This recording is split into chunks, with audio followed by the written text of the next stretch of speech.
Bonjour et bienvenue, moi c'est Coco Kamoso Alain et dans cette vidéo on va poursuivre parce qu'on est en train de faire une série de vidéos sur Advanced Steel et donc on va parler aujourd'hui de la méthodologie, de la manière dont on dessine. Mais il faut d'abord savoir que sur Advanced Steel il n'y a pas vraiment de méthodologie stricte. Donc vous pouvez faire comme bon vous semble. Mais il faut quand même savoir que quand on dessine des ouvrages métalliques, là on positionne tel profilé ou tel autre.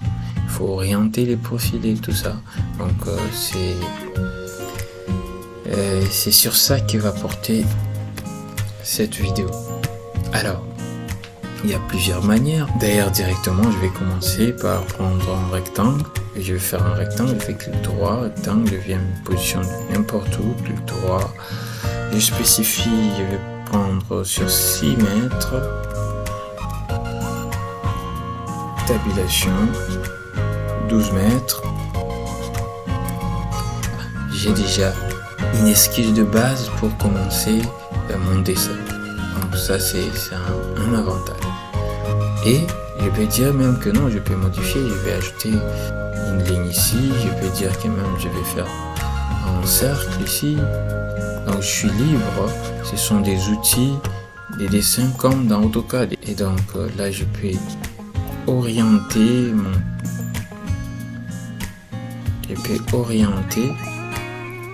par exemple je peux dire que non, je vais orienter, il va y avoir un poteau ici quelque part, donc je peux faire n'importe quoi comme ça et je positionne mes poteaux comme je veux.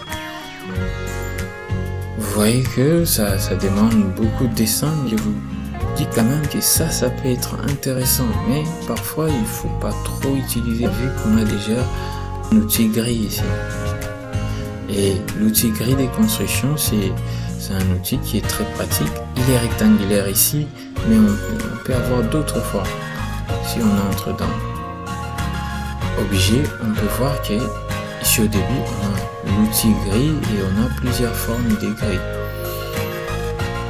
Donc je vais utiliser pour cette vidéo, on va juste utiliser la grille rectangulaire, mais dans d'autres vidéos on va entrer plus en profondeur, on va parcourir tous ces outils gris. Alors je rentre dans le début je prends celui-ci et je clique n'importe où. Et là où j'ai cliqué, je vais spécifier aussi en Y, en X. Je vais mettre 6 mètres. Et là, contrairement à l'outil rectangle, je ne vais pas faire tabulation, mais je vais faire virgule. Donc je fais virgule. Et quand je fais virgule, je vais spécifier 12 mètres. Là, ma grille et vous voyez qu'il a plusieurs lignes. L'avantage de ça est que je peux double-cliquer pour paramétrer.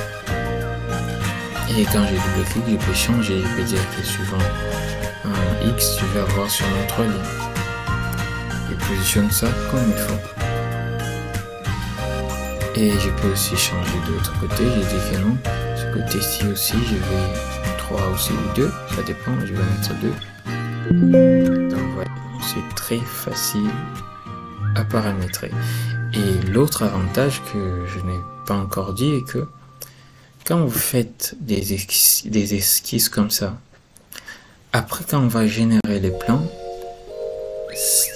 Advanced Steel va considérer ça comme des esquisses simples, des lignes de construction qui ne sont pas nécessaires pour le plan, donc on ne va pas générer, ce ne sont pas des solides, donc ça ne va pas apparaître sur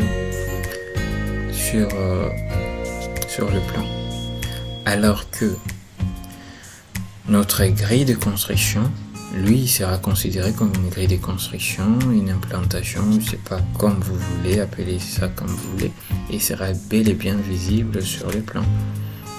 Donc, quand on a déjà fait ça, il faut quand même placer alors la structure, il faut commencer à placer des poteaux, tout dépend de ce que vous êtes en train de faire, mais d'une manière un peu rapide, on peut se dire que non, on va commencer à dessiner et alors il faut placer des poteaux. Je dis que non, je vais faire un portique. Alors là, pour positionner, je vais prendre l'outil ligne. Je prends l'outil ligne, je cherche à m'accrocher. Je m'accroche ici. Je me range, je suis en orthogonale, je monte vers le haut. Et je tape mes 3 mètres, je vais prendre 3 mètres, oui. Et là, je vais essayer un peu de faire la ligne verticale, je descends, je m'accroche aussi ici. Et là, vous voyez que j'ai dessiné la forme de notre portique que je vais dessiner tout à l'heure. Alors, là, je peux alors transformer, je prends tout ça en profil parce que je sais déjà la position de me profiler. Donc, je sélectionne, je prends l'outil, je sélectionne, clic droit. Non, je ne vais pas effacer les éléments, je garde mes lignes. Et là, il va m'ouvrir la fenêtre pour paramétrer mes profilés.